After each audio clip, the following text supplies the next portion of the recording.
मुसलमानों से मस्जिदों को छीनना, दरगाहों को छीनना, कब्रिस्तानों को छीनना। अगर आप अंग्रेजों का रास्ता चुनना चाहते हैं तो समझ लीजिए कि आपका अंजाम भी वही होगा जो अंग्रेजों का अंजाम हो। वक्फ बिल वापस लो, तो कि मस्जिद और मंदिर के नाम पर आवाम हमेशा लड़ते रहे।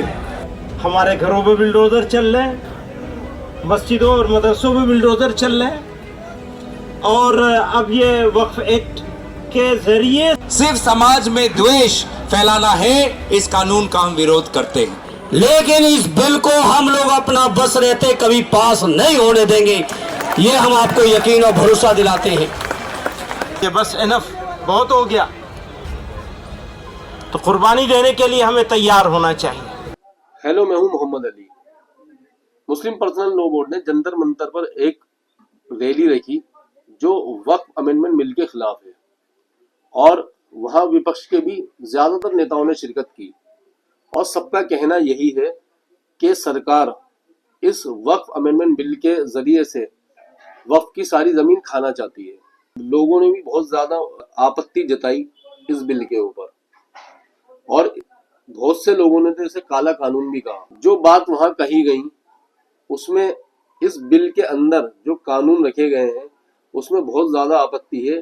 खास करके कुछ कानूनों पे तो बहुत ज्यादा ही नाराजगी है। जैसे कि मुस्लिम पर्सनल लॉ बोर्ड ने कहा कि हर राज्य के अंदर वक्फ बोर्ड होता है, और वक्फ बोर्ड की किसी भी जमीन पर जब कोई विवाद होता है तो उसका फैसला वक्फ बोर्ड ही करता है। लेकिन इस बिल के तहत आखिरी फैसला अगर किसी जमीन पर विवाद होगा तो डीएम करेगा, और डीएम वही करेगा जो सरकार कहेगी। दूसरा, सरकार ने कहा हर राज्य की वक्फ बोर्ड की कमेटी में 2 नॉन मुस्लिम होंगे। तो मुस्लिम पर्सनल लॉ बोर्ड ने और नेताओं ने सभी ने यह कहा कि जब हिंदू पर्सनल मंदिरों के बोर्ड होते हैं, जो सिखों के बोर्ड होते हैं, उसमें कोई भी नॉन सिख नहीं होता और कोई भी नॉन हिंदू नहीं होता, तो मुस्लिम वक्फ बोर्ड के अंदर ही नॉन मुस्लिम क्यों रखा जा रहा है, उससे भी इनकी नियत पर आशंका जताई जा रही है। हम आपको बात सुनवाते हैं सारे नेताओं की, उसके बाद आप ही फैसला करना कि ये कानून संविधान के अंडर आता है या ये पब्लिक के लिए काला कानून है। मैं सिर्फ आपके सामने ये अर्ज करना चाह रहा हूं कि नरेंद्र मोदी की हुकूमत वक्फ बिल को लाकर कानून बनाने की जो कोशिशें कर रही है, उनका मकसद एक ही है कि इस मुल्क में अमन को खराब किया जाए। वजीर आजम का मकसद एक ही है कि मस्जिद और मंदिर के नाम पर आवाम हमेशा लड़ते रहे, और उस बिल का मकसद ये नहीं है कि वक्फ की जायदादों को मजबूत किया जाए या उनकी हिफाजत की जाए। आप खुद अंदाजा लगाइए कि हिंदू धर्म के एक बहुत बड़े ज्यूरिस्ट हैं BK मुखर्जी की किताब में लिखा गया कि हिंदू धर्म में बाय कस्टम बाय यूसेज वो मंदिर की जायदाद बन सकती है।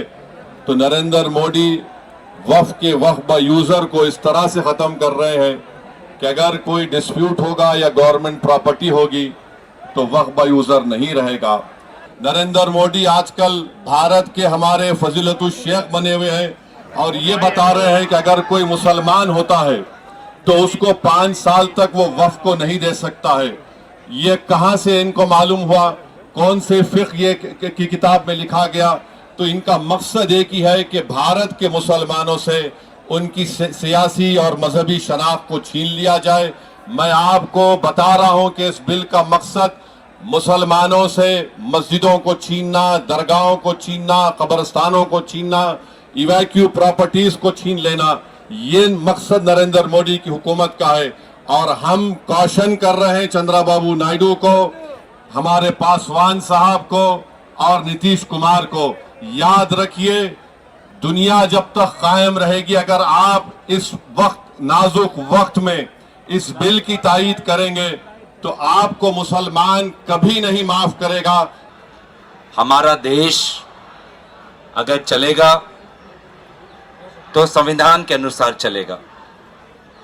हमारा देश अगर चलेगा तो भारत और हिंदुस्तान की वो पुरानी संस्कृति जिसमें हम अमन, चैन और भाईचारा को तवज्जो देते हैं, उस आदर्शों पर चलेगा। और आज हम सब समाज में मिलजुल कर शांति में जीना चाहते हैं, अमन के साथ, भाईचारे के साथ, सद्भावना के साथ जीना चाहते हैं। हम सभी के धर्मों ने सिखाया है कि धर्म का अगर पालन करना है तो औरों के धर्म को भी सम्मान करना पड़ेगा। ये है हमारे धर्म की सीख कि कोई भी इंसान हो, अगर उसको एक अच्छा इंसान बनना है तो दूसरे के प्रति भी उसके मन में श्रद्धा और उसके मन में सम्मान होना चाहिए। लेकिन आज इस पुरानी संस्कृति के विपरीत डॉक्टर बाबा साहब भीमराव अंबेडकर की दी हुई संविधान के विपरीत वर्तमान सरकार काम कर रही है। जो उनका मन चाहे वो काम करना चाहते हैं। एक लोकतांत्रिक समाज में समाज के साथ विचार होता है, समाज के साथ विमर्श होता है, लेकिन मुझे संदेह है कि जब ये सरकार ये कानून जब बना रही थी तो समाज के साथ उन्होंने विचार विमर्श नहीं किया।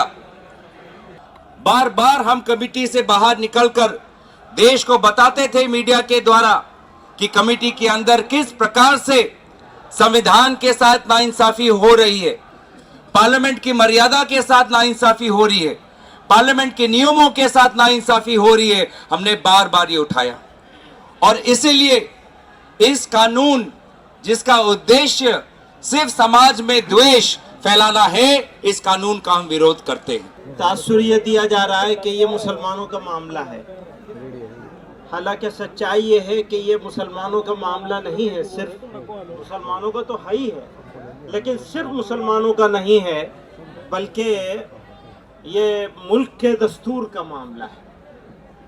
इस मुल्क के दस्तूर साजों ने, मॉडर्न इंडिया के जो आर्किटेक्ट थे, उन्होंने जो खाका बनाया था इस मुल्क का, उसको ये लोग तोड़ देना चाहते हैं, तोड़ने की सिमत में चल रहे हैं। हमारे घरों में बिल्डोजर चल रहे हैं, मस्जिदों और मदरसों में बिल्डोजर चल रहे हैं, और अब ये वक्फ एक्ट के जरिए से भारत के दस्तूर पर, संविधान पर बिल्डोजर चलाया जा रहा है, चलाने की कोशिश हो रही है। तो मैं इसकी मुखालिफत तो हर हाल में करनी है, लेकिन आगे का लाहे अमल क्या होगा, आगे कैसे किया जाएगा, इसको ये लड़ाई कैसे लड़ी जाएगी। तो जैसा कि सब लोगों ने कहा कि ये शुरुआत है, तो जब किसी चीज की शुरुआत इतनी खूबसूरत हो तो उसकी जवानी और उसका शबाब कितना खूबसूरत होगा। मुझे हमारे सिख समाज के जिम्मेदार, मैं उनको मुबारकबाद देना चाहता हूं, और यकीनन ये लड़ाई सब लोगों की है, और अगर इस लड़ाई को अकेले अकेले लड़ा जाएगा तो हो सकता है थोड़ी दिन के लिए वो जीत जाए। लेकिन एक बात का यकीन है, मैं अपने मुसलमानों से और फिक्रमंद सिटीजन से, भारत के जो लोग चिंता में है कि ये भारत जा क्या कहाँ रहा है, बनाया क्या जा रहा है, ये जो मेजोरिटोरियन स्टेट बनाने की कोशिश हो रही है, इसका बेहतरीन जवाब है जो इन्होंने कहा है कि यह अकलियतों की अक्सरियत का मुल्क है, और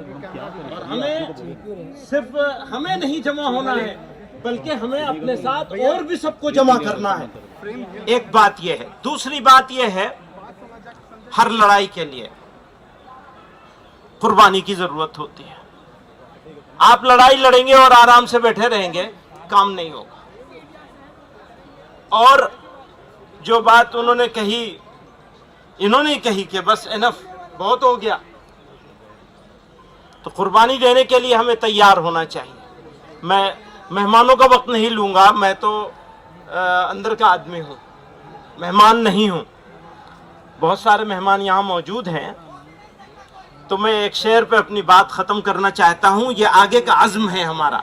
थोड़ी तकलीफ़ें रसन, कलीम आजिज़ मरहूम ने कहा था, थोड़ी तकलीफ़ें रसन फिर थोड़ी सी तकलीफ़ें दार। रसन कहते हैं जेल को। तो अब सिर्फ सड़क से काम नहीं चलेगा। थोड़ी तकलीफ़ें रसन फिर थोड़ी सी तकलीफ़ें दार, उसके बाद है दोस्तों आराम ही आराम है। आज के इस मौके पर मैं अपने नेता आदरणीय अखिलेश यादव जी और अपनी पार्टी समाजवादी पार्टी की ओर से आप सभी को यकीन और विश्वास दिलाने आया हूं कि समाजवादी पार्टी आखिरी सांस तक इस बिल के खिलाफत में लड़ेगी। ये आपको यकीन और भरोसा और विश्वास दिलाना चाहता हूं। बिल के इंट्रोडक्शन से लेके जेपीसी से लेके जहां जहां तक ये बिल चला और जहां तक ये बिल जाएगा, चाहे संसद में दोबारा आए, चाहे न्यायालय तक जाना पड़े, हर स्तर पर समाजवादी पार्टी आपके हर फैसले के साथ मजबूती से खड़ी है साथियों।